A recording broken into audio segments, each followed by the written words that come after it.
Hey everybody, Dustin Harris with Appraisal Precision. I'm here at a brand new home, new construction, never been lived in here in Rigby, Idaho. Just wanted to take this opportunity because there's a perfect example here of a question that I get quite often, and that question is, Dustin, what is the difference between a bedroom and a den? Now, there's not a definitive answer to that question. Because different agencies have different interpretations, but it does boil down to three main things. And I want to show you two examples in this home of where the criteria is not quite met for a bedroom. I'm standing in one right now, and as I just pan here, I just want you to notice we've got an entrance over here, which is just off of the entryway. So if you go through that door and take a right, you would actually go through the front door. And I'm going to just pan here. Here is another door.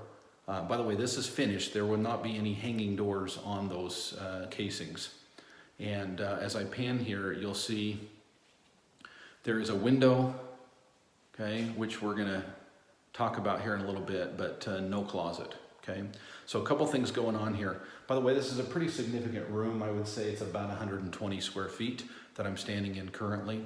A couple things to think about. There are basically three things that we need to look at for criteria for a bedroom.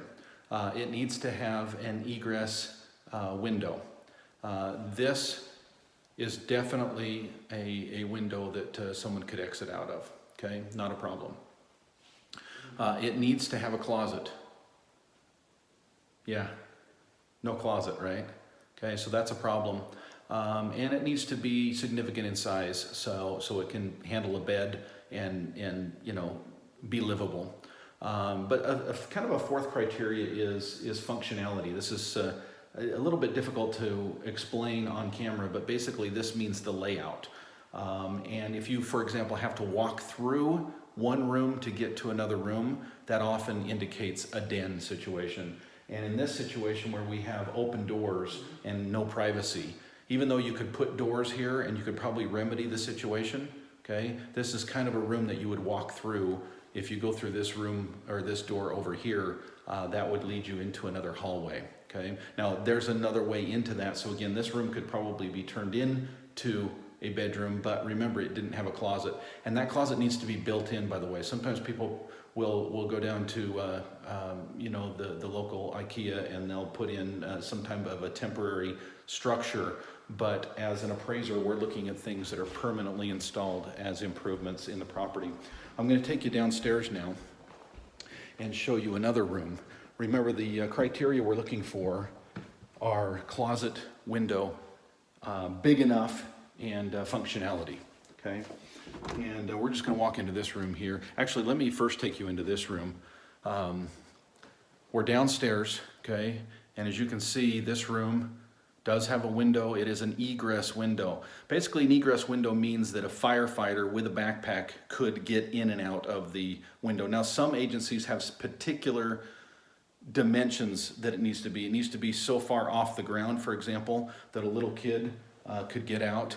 Notice there's a ladder out there so that if there is an emergency, someone could escape. And yep, there you go. We do have a closet. And this is not a huge room, but it's about 100 square feet. So no problem there as far as functionality and size and that kind of a thing. Now, the room next door here that I'm going to take you into, you'll notice a little bit darker in here. And the reason that it's darker in here is as I pan around, just notice the walls and what don't you see. There's two things that you don't see in this room.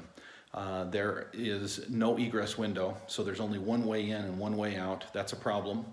And you will also notice that there is no built-in closet here. Now this is again, it's about the same size room as the one we were just in, about 100 square feet. But again, you're missing two essential things for a bedroom.